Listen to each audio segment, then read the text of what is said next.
শখের রান্নাঘরে সবাইকে স্বাগত। আজ হচ্ছে শনিবার, এখন সময় বাজে 9টা বাজে, এখন সকালবেলা। এখন থেকে আমি রান্নাটা স্টার্ট করছি। আজকে কী কী রান্না করেছি সব দেখাচ্ছি। আর এটা আছে পাবদা মাছ। পাবদা মাছটাকে আমি পোস্ত দিয়ে করবো। মাছটাকে ভালোভাবে ধুয়ে নিয়েছি বা লবণ হলুদ মাখিয়ে দিচ্ছি। প্রথমে লবণ দিচ্ছি, এবার এখান থেকে হলুদ দিচ্ছি। মাছটাকে ভালোভাবে লবণ হলুদ মাখিয়ে নিচ্ছি।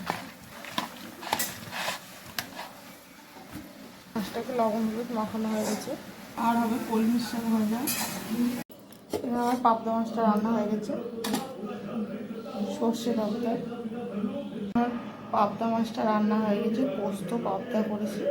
আর আছে লাউয়ের তরকারি, কলমির শাক ভাজা, বেগুন ভাজা, টক ডাল, সব রকম সবজি দিয়ে একটা তরকারি। আছে ভাত।